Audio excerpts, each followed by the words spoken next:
नमस्कार, विकेबी न्यूजच्या मराठी बातमीपत्रात आपलं स्वागत। सविस्तर बातम्याआधी नजर टाकूया हेडलाईन्सवर। हाताची नस गळा कापून विद्यार्थिनीची आत्महत्या, मृत्यूनंतर काय होते या उत्सुकतेपोटी आत्महत्या। ऑनलाईन गेमिंगचे व्यसन बनले मृत्यूचे कारण। चोरट्यांनी रोख रक्कम आणि दागिन्यासह केला 13 लाखाचा माल लप्पा, जरीपटका परिसरातील घटना। आणि सॅनिटरी पॅडवरून पती पत्नीत वाद, नवविवाहितेने केली गळफास घेऊन आत्महत्या। आता बघूया सविस्तर वृत्त। मासिक पाळी सुरू असताना सॅनिटरी पॅडवरून पतीशी वाद झाल्याने नवविवाहितेने आईला व्हिडिओ कॉल करून गळफास घेऊन आत्महत्या केली। अश्विनी भावेश कुमार बादुले 24 वर्ष असे आत्महत्या केलेल्या नवविवाहितेचे नाव आहे। या प्रकरणी पतीला अटक केली असून त्याची रवानगी मध्यवर्ती कारागृहात करण्यात आली आहे। सुरू असल्यामुळे अश्विनीने बाथरूममध्ये सॅनिटरी पॅड ठेवले, त्यामुळे सासूने तिला रागवले। तिने ते पॅड कचऱ्याच्या डब्यात टाकले। सासूने सुनेशी वाद घातला, पॅड लगेच बाहेर फेकण्यास बजावले। पती भावेशने आईची बाजू घेत तिला मारहाण केली आणि नोकरीवर निघून गेला। आईला व्हिडिओ कॉल करून घरात झालेल्या वादाचे नवविवाहितेने सांगितलं। आई, सासूपतीचा त्रास मला अगदी असह्य होत आहे, मला जगायची इच्छा नाही असे म्हणून फोन ठेवला। सासूने दिलेल्या त्रासाबद्दल काही मेसेज आईला पाठवले, काही व्हॉइस नोटसुद्धा आईला पाठवल्या। सासू मंदिरात गेल्यानंतर अश्विनीने घरात गळफास घेऊन आत्महत्या केली। रात्री पती घरी आल्यानंतर हा प्रकार उघडकीस आला। पोलिसांनी पत्नीला आत्महत्येस प्रवृत्त केल्याचा गुन्हा दाखल करून पतीला अटक केली आहे। जरीपटका पोलीस ठाणे परिसरात पिकनिकसाठी गेलेल्या कुटुंबावर संकटाचं डोंगर कोसळलं। बंद घर बघून चोरांनी रोख रक्कम आणि सोने चांदीचे दागिन्यासोबत 13 लाख रुपयाचा माल लपास केला। जरीपटका पोलीस ठाण्यात अज्ञात घरफोडीच्या आरोपी विरोधात गुन्हा दाखल केला असून आरोपीचा शोध पोलीस घेत आहे। भोजवानी हे जरीपटका पोलीस स्टेशन अंतर्गत येणाऱ्या नागपूर येथील महादेव किराणा दुकानाजवळ Dayanand park housing board society plot क्रमांक 146 येथे राहतात। घराला कुलूप लावून तो त्यांच्या कुटुंबासह मध्य प्रदेशातील भेड़ाघाट येथे पिकनिकसाठी गेले होते। त्याचवेळी काही अज्ञात चोरट्यांनी त्यांच्या घराच्या मुख्य दरवाजाचे कुलूप तोडून आत प्रवेश केला आणि घरात ठेवलेले 4,60,000 रुपये रोख, सुमारे 13,20,400 रुपये किमतीचे सोने चांदीचे दागिने आणि नाणी चोरून नेली। बेडरूममधील कपाट आणि वरच्या मजल्यावरील खोली येथील 10,000 रुपयाची मालमत्ता चोरीला गेली आणि अमित भोजवानी यांच्या तक्रारीवरून जरीपटका पोलिसांनी तक्रार दाखल केली असून अज्ञात चोरट्यांचा शोध पोलीस घेत आहे। आज सकाळी अमित भोजवानी म्हणून जे आहेत housing board colony plot number 146 Dayanand park यांनी पोलीस स्टेशनला येऊन खबर दिली की त्यांच्या घराचे पूर्ण खालचे आणि वरचे दोन्ही लॉक्स तुटलेले आहेत आणि घरात चोरी झालेली आहे। 26 तारखेला सकाळी 1 वाजता म्हणजे रात्री 25च्या मिडनाईटला ते गेले होते बाहेर फिरण्यासाठी आणि आज सकाळी आल्यानंतर त्यांचा प्रकार लक्षात आलेला आहे। त्याप्रमाणे आपण तिथे घटनास्थळी भेट देऊन सगळं चेक केले असता त्यांच्या चोरीमध्ये साधारण थोडे रोख रक्कम आणि दागिने मिळून 13 लाखाचा मुद्देमाल चोरीला गेलेला आहे। सदर ठिकाणी आरोपीचा अवजार पडलं होतं, त्यावरती आपण डॉग स्क्वॉडच्या मदतीने आपण शोध घेतला असता डॉग थोडा अंतरावर जाऊन थांबलेला आहे। तसेच घटनास्थळी आपण इन्व्हेस्टिगेशन व्हॅन बोलवली होती, त्याच्यातून आपल्याला काही चान्स प्रिंट मिळालेले आहेत। त्या चान्स प्रिंट काही रेकॉर्डवरचे आरोपीचे आहेत का हे तपासून आम्ही घेत आहोत। त्याचबरोबर आजूबाजूचे CCTV बघण्याचा प्रयत्न चालू आहे। घटनास्थळी जवळपास CCTV नाही, परंतु आजूबाजूच्या परिसरामध्ये काही संशयास्पद व्यक्ती वगैरे काय आहे का ते मिळून आल्यास त्याचा पाठलाग करून त्याला आयडेंटिफाय करून आम्ही पुढील तपास अधिक करत आहोत। पारिवारिक वादातून, प्रेम प्रसंगातून किंवा अभ्यासाच्या दडपणापोटी आत्महत्या होताना आपण नेहमीच बघतो। मात्र एका 17 वर्षाच्या मुलीने मृत्यूनंतर काय होते हे जाणून घेण्याच्या उत्सुकतेपोटी आत्महत्येचा मार्ग निवडला। आधी तर तिने स्वतःच्या हाताची नस कापली आणि नंतर गळा चिरला। ही थरारक आणि विचित्र घटना धंतोली पोलीस ठाण्याअंतर्गत सोमवारी उघडकीस आली। ही 12वीची विद्यार्थिनी होती। तिला मोबाईलवर ऑनलाईन गेम खेळण्याचा छंद होता। की रुचिकाने आत्महत्या करण्यापूर्वी स्टोन ब्लेड चाकूचा उपयोग केला। चाकू दगड आणि लाकडापासून बनलेला असतो। बाजारात हा चाकू सहजरित्या मिळत नाही। तिच्याकडे हा चाकू आला तरी कसा याबाबत कुटुंबियांना काहीही माहीत नाही। त्यामुळे रुचिकाने हा चाकू ऑनलाईन मागवल्याचा अंदाज वर्तविण्यात येत आहे। रुचिकाने आत्महत्या करण्यापूर्वी एक चिठ्ठी लिहून ठेवली होती। 5 पानाच्या या चिठ्ठीत अनेक गोष्टी लिहिलेल्या आहेत। रुचिकाचे वडील रिझर्व्ह बँक ऑफ इंडियामध्ये मोठे अधिकारी आहे आई गृहिणी आहे. छत्रपती नगर परिसरात 2 माळ्याच्या इमारतीत तळमजल्यावर ती आई वडिलांसोबत राहत होती. दुसऱ्या माळ्यावर रुचिकाचे काका हे कुटुंबासह राहतात. सांगण्यात येते की रविवारी रुचिका आपल्या खोलीत झोपायला गेली. मध्यरात्री तिने चाकूने हाताची नस कापून क्रॉसचे चिन्ह काढले. त्यानंतर तिने गळ्यावर चाकू फिरवत गळा कापला. सोमवारी सकाळी तिचे कॉलेजमध्ये प्रॅक्टिकल होते. 6 वाजताच्या सुमारास आई तिला उठवण्यासाठी खोलीत गेली असता संपूर्ण प्रकार उघडकीस आला. आता घेऊया एक छोटासा ब्रेक.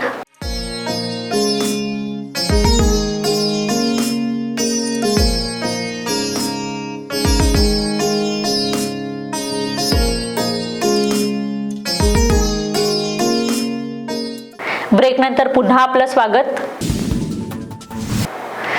आर्णी येथील पोलीस स्टेशनला शासनाने 58 जागा दिली. तत्कालीन तहसीलदारांनी वरिष्ठांना चुकीचा व खोटा अहवाल सादर करून दिशाभूल केली. त्यामुळे प्रकरण 2 वर्ष प्रलंबित ठेवणाऱ्या अधिकाऱ्यांची खातेनिहाय चौकशी करून त्यांच्यावर फौजदारी दाखल करण्याच्या मागणीसाठी प्रल्हाद इंगळे यांनी तहसील समोर बेमुदत आमरण उपोषण सुरू केले आहे. भिंतीच्या बांधकामासाठी निधी देण्यात यावा आणि तत्कालीन तहसीलदारांनी वरिष्ठांना चुकीचा व खोटा अहवाल सादर करून दिशाभूल केली. त्यामुळे प्रकरण 2 वर्ष प्रलंबित ठेवणाऱ्या अधिकाऱ्यांची खातेनिहाय चौकशी करून त्यांच्यावर फौजदारी दाखल करण्याच्या मागणीसाठी प्रल्हाद इंगळे यांनी तहसील समोर बेमुदत आमरण उपोषण सुरू केले आहे. जोपर्यंत मागण्या मान्य होत नाही तोपर्यंत उपोषण मागे घेणार नसल्याचा इशारा सामाजिक कार्यकर्ते प्रल्हाद इंगळे यांनी प्रशासनाला दिलाय. पोलीस स्टेशन आर्णीकरिता आर्णी खंड 2 मधील 58 जागेला शासन मान्यता प्राप्त झाली. त्या जागेच्या वॉल कंपाऊंडकरिता निधी मंजूर होऊन वॉल कंपाऊंडचे काम सुरू करण्यात यावे. तसेच 2 वर्षापासून प्रकरण प्रलंबित ठेवणाऱ्या तत्कालीन तहसीलदार श्री परशुराम भोसले यांनी जिल्हाधिकारी यांना खोटा चुकीचा दिशाभूल करणारा अहवाल सादर करून शासनाची व जनतेची तसेच आर्णी विकास कामाचा अडथळा आणला. त्यांच्यावर खातेनिहाय चौकशी होऊन कारवाई करण्यात यावी. उपमुख्यमंत्री तथा बीड जिल्ह्याचे पालकमंत्री अजित पवार गुरुवारी बीड जिल्ह्याच्या दौऱ्यावर येत आहेत. त्यांच्या स्वागतासाठी बीड शहरात ठिकठिकाणी बॅनरबाजी करण्यात आली. दरम्यान अजित पवारांच्या दौऱ्याबरोबरच भाजप नेत्या पंकजा मुंडे यांचा देखील दौरा आहे आणि त्यांचे देखील स्वागताचे बॅनर झळकत आहेत. पहिल्यांदाच भाजपा आणि राष्ट्रवादी एकत्र आल्याने बीडमध्ये पंकजा मुंडे आणि अजित पवार या दोघांचे एकाच बॅनरवर फोटो पाहायला मिळत आहे. पालकमंत्रीपदाची सूत्रे हाती घेतल्यानंतर अजित पवारांचा हा पहिला दौरा असल्याने कार्यकर्त्यांमध्ये उत्साह आहे. धनंजय देशमुख हे जरांगेच्या सामूहिक उपोषणात सहभागी झाले आहेत. संतोष देशमुख हत्या प्रकरणी धनंजय मुंडेचा राजीनामा घेतल्यास या निर्णयाचं देशमुख कुटुंब स्वागतच करेल असंही धनंजय देशमुख यांनी म्हटलंय. जरांगे पाटलांच्या मागण्याबाबत सरकारने विचार करावा अशी मागणीही धनंजय देशमुख यांनी केली. आम्ही रात्रीपासून मी स्वतः आंदोलनात सहभागी झालेलो आहे. दादाची प्रकृती खालवलेली आहे. काल रात्री त्यांना बोलण्याची इच्छा असताना सुद्धा त्यांना बोलता नाही आलं. हातात हात घेतला फक्त. आणि मला देखील काय त्यांना बोलावं काय म्हणजे विनंती करावं हे कळलं नाही. मी निर्णय घेतला की आंदोलनात सहभागी झालं पाहिजे.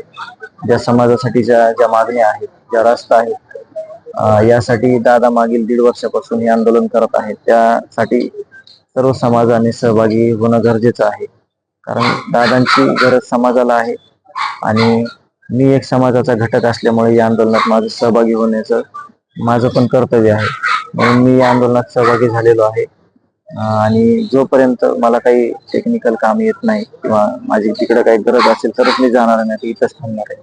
स्वागत करण्यापेक्षा ज्या प्रशासनातल्या सगळ्या हे कुडमुडून गेलेल्या सगळ्या संस्था आहेत ज्यांनी या सगळ्या गोष्टीचा गंभीर परिणाम झालेला आहे, चुकीच्या गोष्टी करायला भाग पडला आहे सगळ्या, त्यासाठी सरकारला जे त्रास झालेला आहे किंवा सरकारला ज्या सगळ्या सगळे प्रश्न उभे राहिलेले आहेत सरकार पुढे, त्यासाठी सरकारने जे निर्णय घेतील जेणेकरून या आपल्या न्यायाच्या प्रक्रियेमध्ये कुठं अडसर ठरत आहेत त्यासाठी त्यांनी ते निर्णय घेतले पाहिजेत. ते त्यांचा अधिकार आहे आणि त्यांनी गांभीर्याने घेतलं पाहिजे. यासाठी आम्ही पण मागणी करतो की जे तुम्हाला उचित आहे, जे तुम्हाला ह्या समाजामध्ये या बीड जिल्ह्यामध्ये ज्या गोष्टी घडल्या, ज्या गोष्टी घडू नयेत यासाठी पावले उचलावं लागतील ते त्यांनी उचलावीत. आम्ही त्यांनी जे निर्णय घेतील त्यावर आम्ही म्हणजे ते त्याचा स्वीकार करू की हे त्यासाठी केलेलं आहे आणि आम्ही त्याची वाट बघतो. वैजापूर तालुक्यातील खंडाळा येथे एका स्कूल बसला अचानक आग लागली. ही बस होती एंजल्स इंग्लिश स्कूलची. ही घटना मंगळवारी सकाळी 11:20 दरम्यान घडली. ची वेळ होती. विद्यार्थ्यांना घेऊन बस एंजल इंग्लिश स्कूलच्या परिसरात आली. बस परिसरात उभी असताना बसला अचानक आग लागली. उपस्थित नागरिकांनी पाण्याच्या साहाय्याने आग विझवली. सुदैवाने आग लागल्यावर स्कूल बसमध्ये विद्यार्थी नव्हते, यामुळे कुठलीही जीवितहानी झाली नाही. एसटी भाडेवाढीच्या विरोधात शिवसेना ठाकरे गटाकडून विठ्ठलवाडी बस डेपोसमोर चक्काजाम आंदोलन करण्यात आलं. बस डेपोमधून बाहेर पडणारी बस रोखून ठेवली होती. एसटी भाडेवाढीच्या विरोधात आंदोलन करणाऱ्या ठाकरे गटाच्या पदाधिकारी आणि कार्यकर्त्यांना कोळशेवाडी पोलिसांनी ताब्यात घेतलं.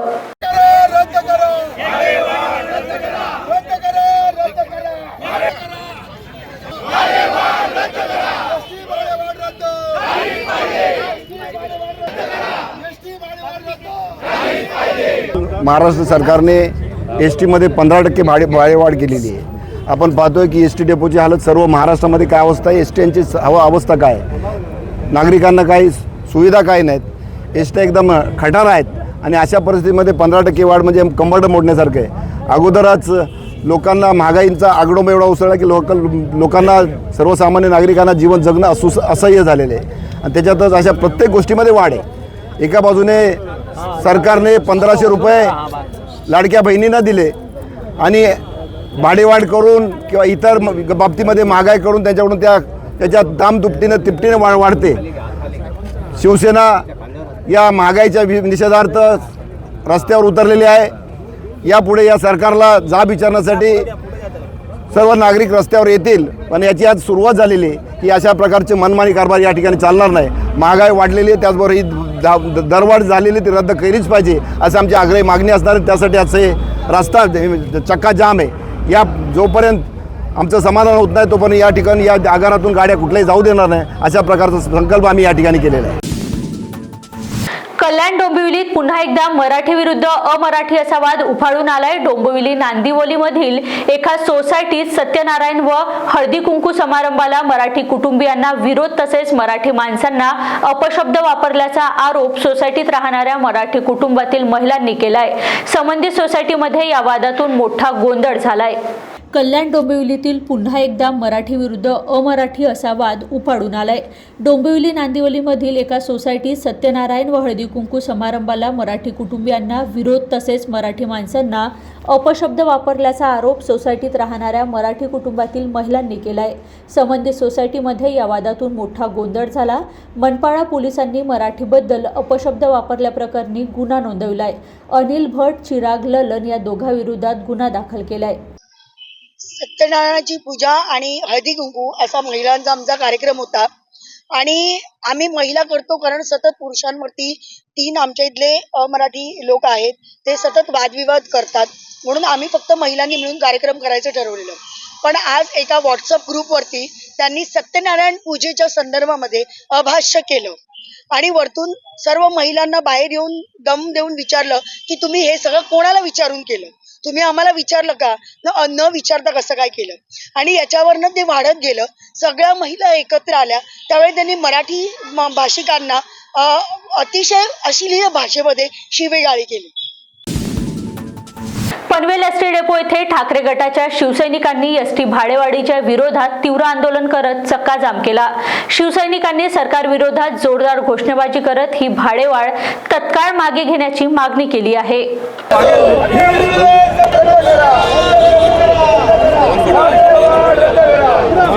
एसटी डेपोजवळ मोठ्या संख्येने जमलेल्या शिवसैनिकांनी भाडेवाढीच्या निर्णयाचा निषेध व्यक्त केला. आंदोलनामुळे वाहतूक कोंडी झाली असून नागरिकांना मोठा त्रास सहन करावा लागत आहे. चक्काजाम हटविण्यासाठी पोलिसांनी हस्तक्षेप केला आणि काही आंदोलन करताना ताब्यात घेतलं. मात्र शिवसैनिक आपल्या मागण्यांवर ठाम आहेत. जर सरकारने भाडेवाढ रद्द केली नाही तर हे आंदोलन अधिक तीव्र केलं जाईल असा इशारा शिवसैनिकांनी दिला आहे. जनतेवर अन्याय खपून घेतला जाणार नाही असा निर्धार त्यांनी व्यक्त केला आहे. एसटी भाडेवाढ रद्द करण्याबाबत सरकार काय निर्णय घेते याकडे सर्वांचं लक्ष लागलंय. ज्या सरकारने इलेक्शनपूर्वी एस टी महामंडळ हे प्रॉफिटमध्ये चालत आहे असं सांगितलं होतं, ते सरकार आज इलेक्शन झाल्यानंतर एस टी महामंडळ तोट्यामध्ये आहे हे सांगत आहे. म्हणजे कुठेतरी खूप मोठा याच्यामध्ये वाद आहे चालू आहे. कारण की ही वाढ झालीच कशी काय? जेव्हा तुमचं महामंडळ म्हणतंय की आमचं एस टी प्रॉफिटमध्ये आहे, तर आता तुम्ही कसं काय भाडेवाढ केली आहे? फक्त ते इलेक्शन स्टंट होतं तुमचा का? आधी महिलांना तुम्ही अर्ध तिकीट दिलं होतं, आता तुम्ही लगेच महिलांचं पण अर्ध तिकीट काढून घेतलेलं आहे. म्हणजे कुठेतरी पॉलिटिकल स्टंट तुमचा चालू आहे आणि मान्य नाही आहे. जर तुम्ही असंच करणार असाल, आज गव्हर्नमेंट आज बघतोय आपण, तर आज GSTमुळे खूप महागाई वाढलेली आहे. प्रत्येक गोष्टीमध्ये महागाई आहे. तुम्ही तुमच्या रोजच्या जीवनाच्या गोष्टीमध्ये तुमची महागाई वाढलेली आहे. पगार तेवढंच आहे लोकांचा, त्यांचा पगार वाढलेला नाही, कर्मचाऱ्यांचा पगार वाढलेला नाही. अशा वेळेला लोकांनी पैसे आणायचे कुठून? तर ह्याला आम्ही विरोध आहे आणि सरकारने त्यांचा निर्णय मागे घ्यावा.